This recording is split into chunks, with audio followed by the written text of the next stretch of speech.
What's up, y'all? This is Mike Manzer with another Manzer Faust Productions video, and couple of days late with this one. Not quite as quickly as I expected to get this one out, but I'm here. And for those of you who don't know, Halloween kind of has a weird kind of atmosphere for me these last few years. Obviously, I love the season around Halloween. Everything's getting a little bit colder. I like it like this kind of autumn season. It's pretty much my favorite time of year. Even though this year we got fucked. It's been hot. Like we had this weird heat wave twice in October. It really fucked up the vibe. I didn't get in as many horror movies as I usually like to. I usually like to go on my craziest benders, but I've been doing pretty well this year. It was a weird vibe this year, but I do love Halloween. I love the season. Love seeing everybody get dressed up, watching horror movies, all that kind of stuff. But it's got a bittersweet kind of taste to it, and that is because we lost probably one of the greatest artists of the 2000s and pretty much hip hop in general, and that being MF Doom. Now, we didn't find out about this until New Year's of 2020. So he'd been gone for about 2 months, and when I got this news, man, this was devastating. 2020, one of the worst fucking years of all time, and to end it with this was goddamn earth-shattering. I never got the chance to see MF Doom like many other people. It was just not an opportunity that ever showed itself. And I know a lot of people who went to see him and got ripped off, and it was some other imposter MF Doom kind of person. I even heard that Hannibal Buress did that a few times, which always kind of made me laugh. It seems like something he would do. He has that kind of sense of humor. But yeah, he was always a very important artist for me within hip hop, within music in general, and sort of the influence that he had on different kinds of creativity and art. Whether it's like, film and music and production, animation, all these other kinds of fields that he would, appear in throughout the years. It was just like he was such an extremely important figure in what he was doing. Just a lot of great stuff throughout his. He completely changed how a lot of people look at underground hip hop. The subject matter, the kind of look, the aesthetics, the sounds, the kind of samples this guy would pull out, the kind of references he would spit in his rhymes. The fact that he stuck to this flow, very simple, very direct flow, same kind of structure, cadence, everything like that. But throughout the 20 years of him doing this, just completely reinvented himself every single time, and would just blow you away with the vocabulary, the references, just the way that the flow went, what he was able to rap over these beats.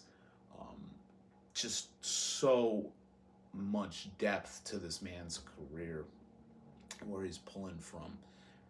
And he would perform with so many different people. I'm going to show a bunch of records, but I don't have nearly his entire, output. He's got a lot of great instrumentals, the Special Herbs releases that he did are fantastic. I don't have any of his KMD, and I'm gonna try to just like really focus on like the MF Doom era of his career, because like I do love KMD, and that's some interesting stuff. I do not have any of it, and it's really just like kind of weird to talk about. It's something that I don't have a great nostalgia for. I found it way after I found MF Doom's stuff, but it is important to look at real quick. The two albums he did with that group are very good. Very much more in the kind of classic 90s New York, East Coast kind of hip hop, very much like Tribe Called Quest, a lot of that more Afrocentric kind of stuff that was coming out. De La Soul, that kind of stuff. A lot of that kind of early 90s, like classic hip hop. Um, and that's kind of where he was coming from as Zevlov X. Unfortunately, his brother and fellow member in KMD died, and he went into hiding for a while. He got They also had their second album was shelved for a very long time. It was controversial, like controversial cover, and there was a lot of controversy about the content within the album. It was definitely playing more into the Afrocentric kind of stuff, the more militant side of a lot of that stuff, which I feel like a lot of people weren't really down with at the time. There was a lot of crazy stuff going on with like Ice Cube and Public Enemy and those kind of bands, groups, artists who had been doing that kind of stuff for a while, calling attention to it. Ice Cube is going back to NWA, and there's quite a. It's not as explicit during his time with NWA, but once he was coming out with stuff like America's Most Wanted and The Predator, it became a lot more like in your face, very intense kind of Afrocentric, and even like Nation of Islam kind of references and that kind of stuff. Not gonna get too much into that kind of stuff because obviously the politics is something that he didn't really hold on to a lot. He deals with like sort of political themes, but it's always in the kind of looking through this sort of like nerd rap kind of stuff. But I feel like he really just went further than anybody else did it, and he had the vocabulary. Like, to me, MF Doom puts to shame like most other rappers. Yeah, you got a couple of guys that are on his level, like Biggie had a really big vocabulary, just spitting out these insane multisyllabic words that nobody ever would think of rapping. And Aesop Rock, another really big name within like the same kind of scene, within the same era. I even think you could throw like Del the Funky Homo Sapien in a lot of that, especially his Deltron era stuff. Cool Keith. There's a lot of guys who are at the level, but it is rare that you have such like an image and such like an aesthetic like you have with MF Doom. It's just insane, and the amount of great like definitive works that he came out with in his lifetime, in his 20-year career since he had reemerged as MF Doom, is just phenomenal. And yeah, so I'm gonna get into it, show off a few of the records that I have, talk about my kind of history with these records and why it means so much to me. I've been a hip hop fan my entire life. I've talked about this a bit. Haven't really gone into it much on this channel, but yeah, that's gonna change coming up because I got a video coming up next week that is dealing with another important, earth-shattering hip hop group. And that might even give it away if you know what anniversary is coming up next year and next week. So stay tuned for that one because I'm really excited to talk about that record and that group coming up. But yeah, like just finding MF Doom and rediscovering hip hop later on because I got zoned in on the punk rock and metal kind of stuff, and it's like I didn't really listen to a lot of hip hop. It wasn't really like a lot of it around me at the time. When I moved down to Connecticut and moved to like the Shoreline, Old Lyme area, wasn't really on my radar anymore. And a lot of the stuff that was coming out in that early 2000s, at least the stuff I was exposed to, like the mainstream kind of stuff, was a lot of Southern stuff. But a lot of it was just kind of like crunk, and that kind of bling era was still kind of holding on. I've never really been a big Kanye guy. I like his beats. I've always thought he was like a pretty decent producer. I've just never been a fan of his rhymes. I've never been a fan of his records. It's just not really my thing. It's a little bit too big for me. It, it's I get that he was important to a lot of people, and yeah, a lot of his like extracurricular activities probably turned me off pretty hardcore as well, because I just never fucking dug the dude as like an artist or anything like that. But like I said, he's done some pretty solid production for Nas and um, Pusha T and people like that. I respect him in that way. I've just never been a fan of a lot of the stuff he's done, on and off the mic. His kind of personality just really takes me out of it. It's not my thing. Uh, and that was a lot of what was going on at the time. You still had like guys from the 90s holding on, like 50 Cent. I was never really into him. That was kind of the falling off point with that kind of classic gangster rap kind of stuff. I grew up with the Chronic and Doggy Style, the classic like Death Row Records era stuff. But by the time the 90s ended, you had a lot of the bling stuff early on. I did really like. I love a lot of that Cash Money Millionaires and fucking No Limit kind of stuff. At least early on, No Limit got really kind of stale a little bit. You had the same kind of album cover image over and over again. You had like a lot of just everything was kind of getting a bit rehashed a bit too much. I just wasn't digging it. I just kind of got burnt out on it. And seeing a lot of it and seeing like, Eminem was really big at the time, and that just I pieced on that very quickly. It just never did anything for me. People talk about his talent and stuff. It just never clicked for me. It's just not my thing. I'd always see more like a shock kind of thing, and I had other places to go for that. And to me, people out there that I've found are so much better at that kind of thing, just much more convincing, and they have a lot more to say. It's just he never did it for me.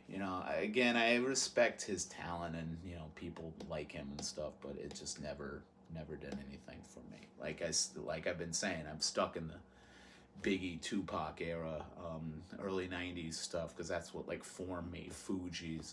I did like some early like Ludacris and stuff that was just kind of odd looking back at it, or like DMX and that kind of later 90s stuff, but it was still coming out of that basic, especially DMX is coming out of that basic like New York, sort of like if you combined like Biggie's flow with like Tupac's kind of like thug attitude and stuff like that, and with a little bit of like a crackhead kind of mentality to it. I'm not gonna lie. A lot of West Coast stuff growing up. Southern stuff came back to me later once the crunk and everything like that kind of burnt itself out. We got back to a lot of stuff that sounded like the early Memphis or Texas stuff, because I've always liked Ghetto Boys and 3 6 Mafia, that sort of thing. Really, adore a lot of Grave Diggers stuff as well, the Fugees, Far Side, a lot of that classic 90s stuff that people are always calling out. Obviously the 80s stuff, Public Enemy, Run DMC, NWA, that kind of stuff. Really a lot of respect for that kind of stuff too. All the solo careers off of that. And I feel like with MF Doom, he almost falls into that kind of category of stuff. Like there is a lot of kind of stuff that's reminiscent of, he's got like that Cool Keith kind of vibe to it, especially stuff like Dr. Octagonacologist and the Dr. Doom era of Cool Keith stuff, and I love a lot of that stuff. Black Elvis is really great too, but he also brings in, like he's got that early flow. A lot of the stuff he's pulling from these kind of samples of old Fantastic Four cartoons and old sci-fi. One of the records I wish I had was King Ghidorah, which he just like. It's got more of that Godzilla film, like, which I grew up on that kind of stuff. That was very important to me growing up. So finding him doing these raps as like, this 3-headed monster kind of character, and just like just insane kind of flows, just insane ideas. And the music always like really reflected it. And what I always love about like 90s hip hop is listening to the samples and picking out each sample. And every single time you're listening to something, you find it. Like a lot of that Beastie Boys stuff, you listen back to like those albums and like damn, especially Paul's Boutique and Ill Communication, those were the two that were just huge for me. Those are like my two favorites because you could listen to them and just find all these crazy samples, and they're pulling from punk rock and reggae and hardcore and all this other kind of stuff just all over the fucking map. Places you wouldn't expect, because you get Tribe Called Quest, you got like De La Soul. You got this early 90s kind of vibe that I really like. Far Side. They're all taken from like classic jazz records. Madlib, one of my favorite producers, was taking a lot from like classic Blue Note jazz and some Atlantic and Impulse kind of stuff. And I fucking dig all that stuff. And it's cool to hear like, it's like some of those early Madlib records and Quasimodo records, and hear them pulling from like West Montgomery, and you're so used to these records that when you hear the original where the sample comes from, it's just mind-blowing.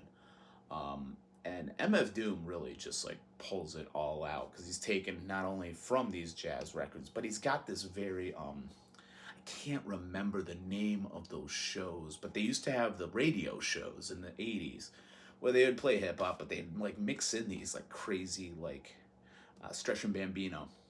Those are classic. If you can find those on YouTube or Mixcloud or any places like that, I definitely recommend, because they're just so much fun to go back to. They're taken from all these old like X-Men and Fantastic Four cartoons, old Spider-Man kind of stuff, and like cop dramas from the 70s. All these crazy little like interludes and stuff, and they'd just be playing great like ciphers and great hip-hop and everything like that. It's just like I love that old stuff, and you get a lot of that on these MF Doom records.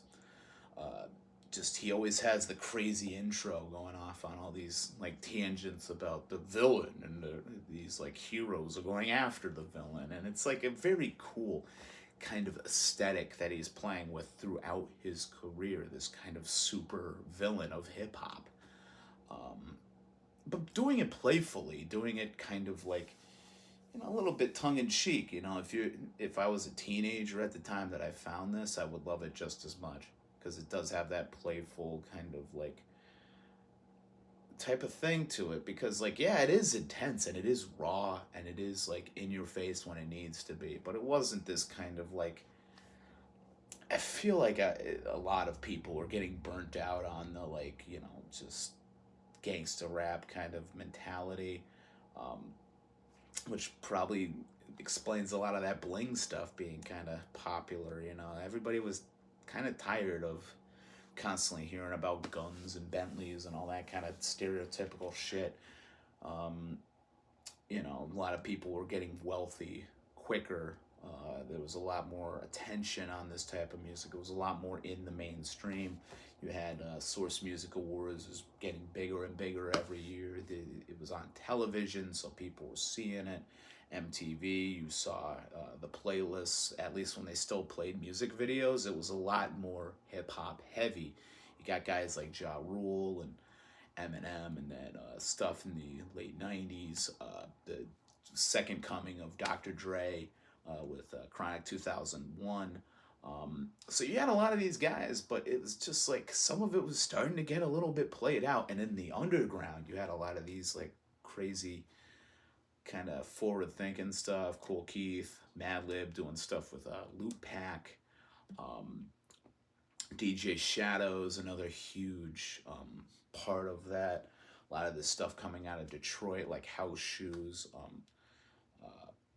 RJD2, fucking just a ton of like really interesting stuff, who's taking like sampling and mixing and DJing to a whole new level. Production was just out of control. You got Jay Dilla doing a lot of the stuff in the early to late 90s with Tribe and Busta Rhymes and all these great like fucking classic records.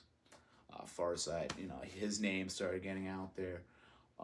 You had a lot of people changing the game. A little later, you got Pharrell and the Neptunes kind of stuff coming through. Clips, Big, and like Jermaine Dupri and all that kind of stuff. Master P. Um, and it really did open the door for this people like MF Doom coming in there and just throwing everything together. It does have that vibe of an early Public Enemy record with the Bomb Squad doing production, because they just throw so many fucking samples and little things. Like it takes you like forever to find every little drum sample. You know, all these crazy obscure like breaks from, you know, Funky Drummer, James Brown kind of stuff, and these obscure disco breaks, soul breaks, and all that kind of stuff. It's just so cool seeing every little like bit that went into those records.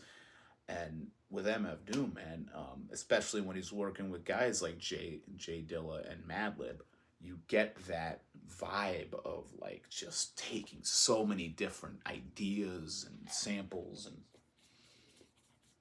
influences and just throwing them all together and just mixing it all up. Del the Funky Homo Sapien was doing a lot of that stuff too. You listen to like No Need for Alarm. A lot of the stuff he even did leading up to the stuff later, like Both Sides of the Brain and the Deltron 3030 era stuff. They're all just like all over the place in these influences. Some of them are even picking up on more like rock oriented, punk rock. You're gonna see some like references to like post punk kind of stuff within MF Doom's catalog. Just really out there stuff. And obviously the comic book influence, like his big Image makeover was this like this Doctor Doom character out of the Fantastic Four, and a lot of the samples, a lot of the pieces he's working with are in that universe. Um, Talking about this villain character, and he'd even meet some heroes throughout his time. He'd team up with other villains. You know, it's this kind of aesthetic that's like really fun.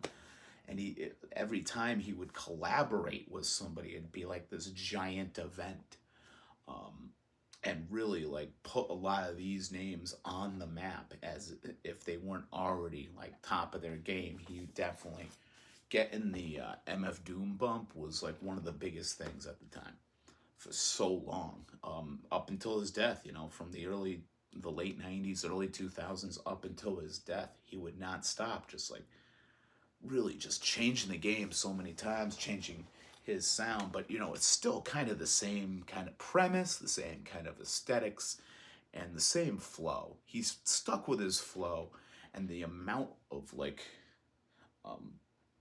you know, the amount of things he could do with this flow just going forward, and you know, just like it's insane. The amount of rhymes and the amount of ideas and references and like vocabulary that he would throw into this one specific flow. Like once you get it down, it's like it's insane to figure out how much he was doing with this, you know, basic idea. It's just fucking phenomenal. So I'm gonna go in order with these.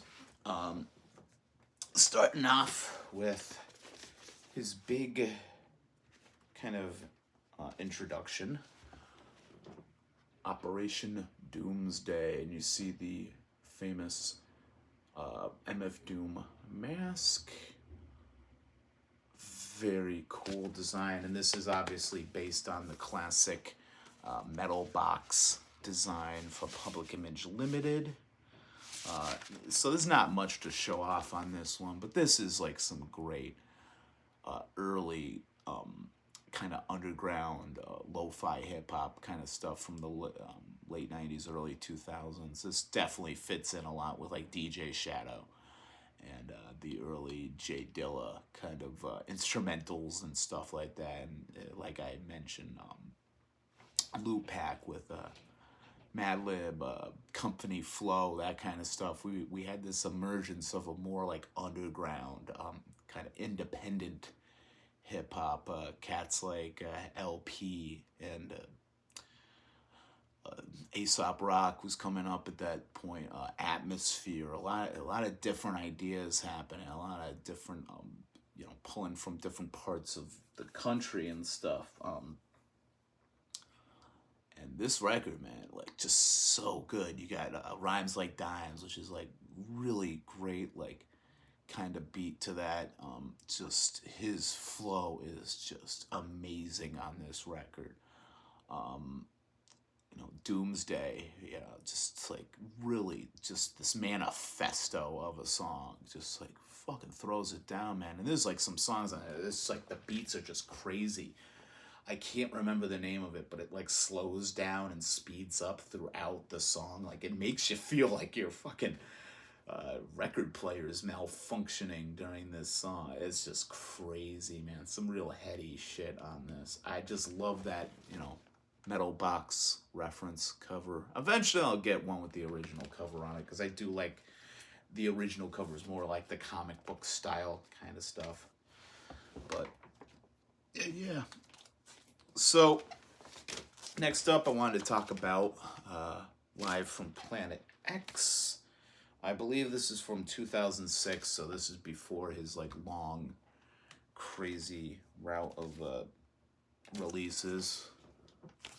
This is a repress from 2021, I believe, and I always like this live stuff, man. He knew how to run a crowd and stuff, and you can really hear it on this. You got Change the Beat, Dead Bent, fucking Operation Doomsday, Accordion. It's like a very early version of Accordion, because I don't think the next record I'm going to talk about had come out yet. You got a really early version of One Beer off of Food, which I'm going to talk about coming up as well. Just a lot of great stuff on here. The beats are just insane. His like, there's like a couple of songs where it's like going too fast, and he's like, "Yo, let's change the beat up. Let's do another song. This is going too fast for me. I'm losing flow and stuff." It's just a lot of fun. He's having fun with the audience. He's playing off people real well. He's definitely great as his own like kind of hype man kind of shit going on. It's just very, and it's very atmospheric. You can tell that he's coming out with this stuff that's just like, it's a mood to it. It's an atmosphere. There's definitely like some crazy vibe all its own to these records. And I still feel like to this day, nobody's really touched like what these records were doing, the kind of mindset they were coming from. And yeah, just insanely fun live record. And it's like, there's not a lot of great like hip hop live records. It's kind of a rarity, you hear it more with like rock oriented music or soul music, obviously. Like James Brown put out some of the greatest live albums of all time. But yeah, Live from Planet X, man, unfuckwithable, man. It's fucking classic shit. Up next is probably second or third favorite hip hop record of all time for me, and that is Madvillain. His like enormous collaboration with the great Madlib, who was just starting at this point to bust out his Quasimodo kind of alter ego. And what I love about those Quasimodo records is just like the amount of like creativity going into them. Like just, it all feels like one constant song. Like everything flows into one another. They have the cool like interludes between each song. You got these cool little skits. It's insane. And just like, you got the cool like intro about the villains meeting up, and it's the history of villains and what people think of when they hear about villains and stuff. Just like classic Madlib production on that, mixed with like what MF Doom was already known for, these crazy samples of Fantastic Four cartoons and like Godzilla movies and all this crazy stuff. Accordion, just like one of the greatest flows of all time on this song. Is like, this is like probably the prototype of the MF Doom song. Like, if anybody wants like the perfect example of what MF Doom did with his music, I feel like the first thing you have to show them is Accordion, because that song just lights it up. It's funny, you know, the rhymes he's coming out with are just insane, very memorable, very quotable. Like, that's the thing. Like, his rhymes are so like intricate and crazy, but they're quotable as shit. You know, you can go through like so many of these fucking rhymes and just like you kind of learn how to rap from them. You know, you pick up a lot of ideas and like flows, you know, wordplay, everything like that. You can learn a lot from just listening to a shit ton of MF Doom and learning all the words to these songs. Meat Grinder, the bass line on this fucking thing, like, doo doo doo doo doo.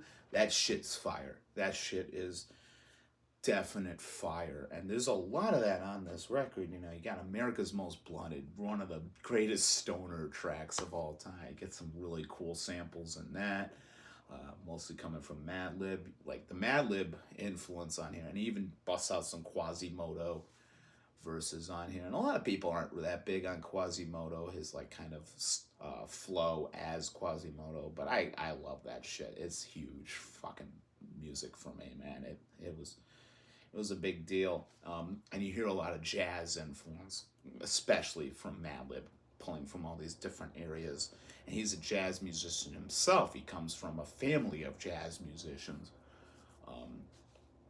And pulling from a lot of like Sun Ra and really like deep cut kind of stuff. Like, when I first found him and I heard him sampling Sun Ra, that's what got me into it automatically. I'm like, yo, this shit is absolutely up my alley, you know. Curls, just the Money Folder, like so many of these songs are just iconic. Shadows of Tomorrow, that's the one with the heavy influence from Sun Ra in the lyrics. Straight up like quoting Sun Ra, and he even has Sun Ra from a documentary talking over part of it. Like, just insanely cool. Obviously, like one of the greatest hip hop songs of all time. You got All Caps, and it's just like one of the coolest music videos. It's just like this long, like comic book, you know, frame by frame kind of thing, which is like all new at the time. Like, nobody was really doing that with music videos. It's just very cool, man. And Rhinestone Cowboy is another great like closer track. That's just like cool little like horn sample in that. I don't know where it comes from, but man, like you could pick this thing apart, all the samples and all the different like references and stuff. It is insane, and it's such a important record in this abstract lo-fi kind of hip-hop scene, and it just changed so much. These first bunch of records just had such a major impact. So yeah, Madvillain, utter classic. And then you get into the lesser known stuff, but man, this record, once I got into this a little bit later on, this was the shit. His storytelling, this is really focusing on his great use of storytelling. Almost kind of relatable to Ghostface in the way that he can craft these brutal, like very intricate stories with just the imagery is so over the top and so like engaging. That's Victor Vaughn with Madvillain. Really great reissue. I forget what year this came out. I think it's a little bit older. I'm not sure. But yeah, this is from 2003, so a little bit before the others. But this is almost like an origin story of a record. Victor Vaughn is the original name of Dr. Doom, Victor Von Doom, before he's scarred and then turns into the masked kind of villain kind of character that everybody knows. This is almost like telling the story of him like coming up through like know, the ghetto and all these kind of like very like gangster, like fucking dark noir-esque sort of stories, and just insanely deep. And the beats on this are so dark and grungy, and you definitely feel a lot of like RZA kind of influence on this thing, and it's definitely like just so intricate and just so engaging in what he's telling you, and just like he still has the memorable wordplay, he's still got the references, but man, it just goes so much deeper than anything else was going at this time. Just painting such a gritty picture, and it's just fucking great. It's almost like this could be made into like a really good like 70s style neo-noir, just grungy kind of film, grindhouse kind of film. You know, that could work perfect for this, with a little bit like blaxploitation in there as well. So yeah, if you're into like that storytelling, the more like gritty kind of stuff, like I said, like a lot of the later era stuff coming out of like Ghostface, pick this up, man, because this is not a lot of people talk about this stuff, and it is definitely like the next level in his career when you get into a lot of it. So yeah, Victor Vaughn. Up next, another utter classic. He was just on fire with a lot of this stuff. I think this is 2007, so this is a year after Madvillain. And this is more him just taking over the production again. He's doing, I think, a lot of the beats on here are him. If you look into his like special herbs kind of stuff, there's a ton of beats that come off of this. This is Food. And what I love about this record is it's almost like a brag rap record, but like every single song has a different theme around like food. You got beef wrap, hoe cakes, pot holders, deep fried friends, poo platter, gumbo. Just a lot of cool,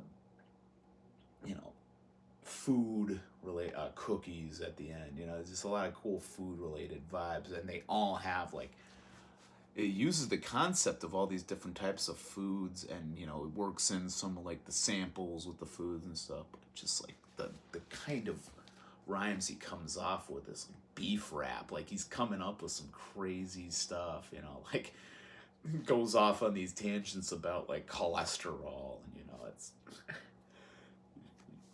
just some great lines. Hoe cakes, you got the couple of cringy lines in that one, unfortunately, but I just love the beat on that, the little like sample of the super, like that shit's fire. I love that. One Beer is like one of his better known songs. The sample on that is just insane. Gumbo's a really good one as well. Guinness's, on the side D, Rap Snitch Guinness, I think that's how you say that. Just fucking nuts, man. The rhymes on that particular track. You got a couple of features on here, but it's pretty spread out. Just insanely fun record. Just a lot more upbeat than the last two I had talked about, but man, it fits in pretty well, and the concept is used very well indeed. I just love all this like artwork, almost like a little bit of like a comic graffiti style mashup to it. Very cool. So yeah, later on he was like getting more of a name for himself, and a lot of you might remember a lot of his beats being featured on early the bumpers for Adult Swim, and he almost had this kind of connection to Adult Swim for a real long time, and that's where you get something like Dangerdoom. And this is just fun record. This is a collaboration between uh, MF Doom and Danger Mouse, who was pretty big at the time, I feel, for Gnarls Barkley, which I still go back to that stuff a lot. I'm not really big on CeeLo. I do like Goody Mob, but I've never been big on CeeLo, to be perfectly honest, as least in his like solo kind of incarnation. But I do love Gnarls Barkley a hell of a lot. And as you can see from a lot of the imagery on this, you have kind of like a collaboration with a lot of the properties from Adult Swim. So you got like Aqua Teen Hunger Force, a lot of references to Space Ghost and so a lot of the earlier stuff, mostly, Space Ghost, the William Street era kind of stuff. This is put out by Epitaph, which is also kind of interesting, more known as like, punk and like at this point more indie and kind of emo oriented stuff. But this is a lot of fun. If you're really into that kind of Adult Swim kind of stuff, it definitely helps. But I mean, his flows are still amazing on this. The conceptual side of it's really a lot of fun too. So yeah, if you can get past, if you're not really into the kind of Adult Swim stuff, it might be a little bit hard to swallow. But if you get past that, this is a real good fucking album. And obviously, fucking Danger Mouse was killing it at production at that time. And in this, on a more recent one, he had another collaboration with this group as well. But we got Czarface. Czarface, for those of you who don't know, is pretty much made up of Inspector Deck, Esoteric, and 7L. Inspector Deck, obviously, one of the more underrated members of the Wu-Tang Clan. Like some of his contributions to those early Wu-Tang albums are just insane. I just feel like he never had the proper record to like just solo record until he started Czarface. And Czarface is more like this villain, this hero. And so you have the kind of hero versus the villain. Some really fun kind of skits on this. A couple of them don't really make a lot of sense, I'll be honest. But man, the features on this are really kind of cool. You got Phantoms with Open Mike Eagle, and this came out at a time where everything Open Mike Eagle was associated with. I was like, yes, give me more of this shit, because he was just on fire for a long time. You got a lot of cool samples on this. You got a lot of cool songs. Like the beats on this are insane. Bomb Throne. I still jam that one like constantly. Astro Traveling with Vinny Paz, really great track on that. And actually some of the best like feature Vinny Paz has had in a while, because he kind of got a bit annoying for me for a bit there, doing all that like ill Bill kind of stuff. Like, I don't know. Like, I like a lot of that stuff. It just gets it. I don't take it as seriously. But hearing him on this, like, he's definitely on top of his game. Again, Stun Gun. Obviously, some callbacks to phasers off of the King Ghidorah record. I really like. Close Talk. Close Talk was more of a skit. I'm trying to remember what's actually. Captain Crunch is fun. Don't spoil it. A little bit of like a film reference kind of track. That's always a lot of fun. Phantoms really does stand out though, because that like fucking sample during the chorus, the Phantoms, like that shit's fire. And then that, going into Bomb Throne on like the B side, just like it works so fucking well. And the skits are fun. It melds in very well, much like he did on Madvillain or Food, and also stuff like Quasimodo. Like, people, if you're able to use skits well, it's good. Just don't do that thing where you have the rapper fucking somebody's skit. That got fucking old. There's so many records in the 90s where it's like some rapper fucking somebody, and it's really awkward when it's somebody like Tupac or Biggie or fucking Eazy-E, who's fucking dead. Eazy-E especially because he died from AIDS, which is related to fucking, I guess. I don't know. He fucked a lot of groupies, from what I heard. Um, who knows? You know, who the fuck knows? I don't. I wasn't alive for all of that. You know, I wouldn't have been. So just don't do that. Rant over. Don't be fucking people on your record. That's just fucking weird. It's creepy. I don't know. Weird. Uh, but yeah. MF Doom was always like the pro at doing those fucking samples and getting some good shit. And I know Czarface did a collaboration with Ghostface. I wasn't as big on that one, man. I'm gonna be honest, that one kind of went over my head. But they did another collab with MF Doom, and it comes in all the time at Static Era. I just haven't picked it up yet. But I remember that being pretty solid as well. But yeah, all you really need is this. This is a solid fucking record. So yeah, that'll about do it, man.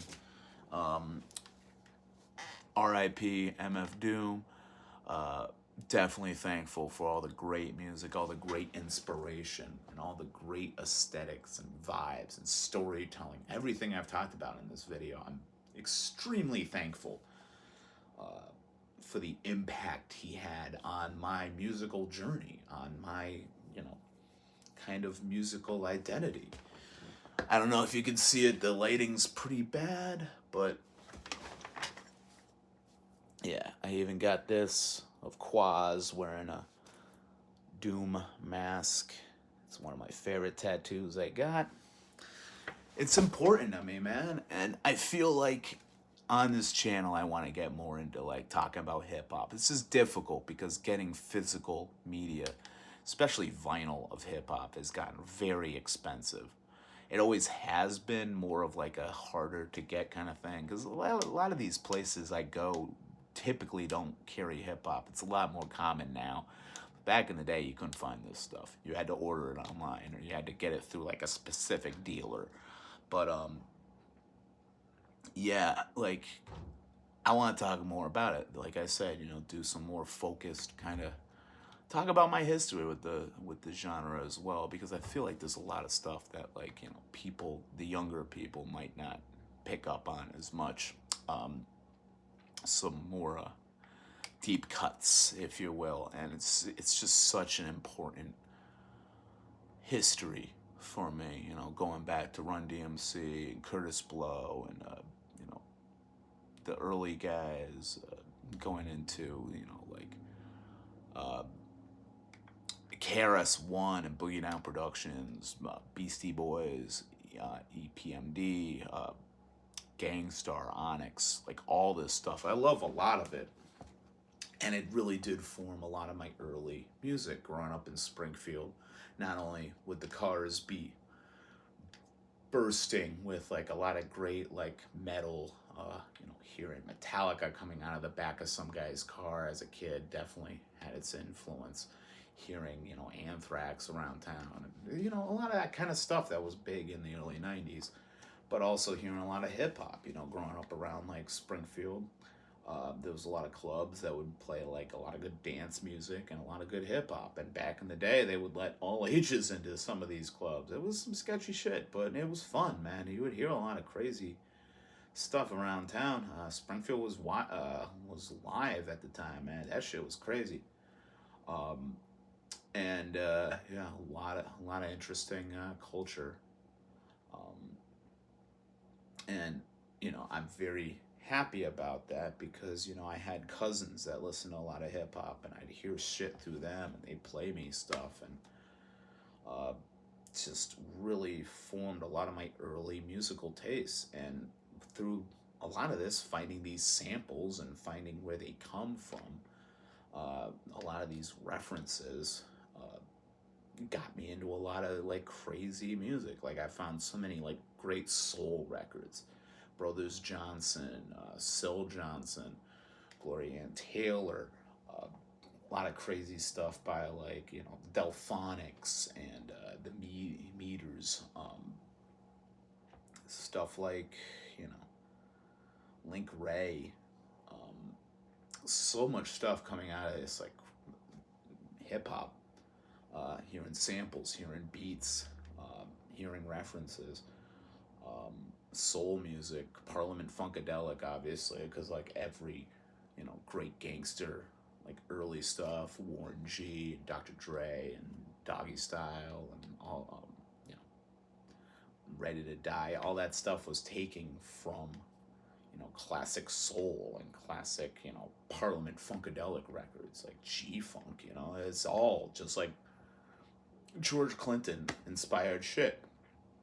And as I get older, there's still some good stuff coming out, man. There's always good hip hop. I want to get into talking about some of the stuff that came out, later on in my life, in the 2010s, when I was really starting to dive back into this stuff, man, and starting to get hardcore into it.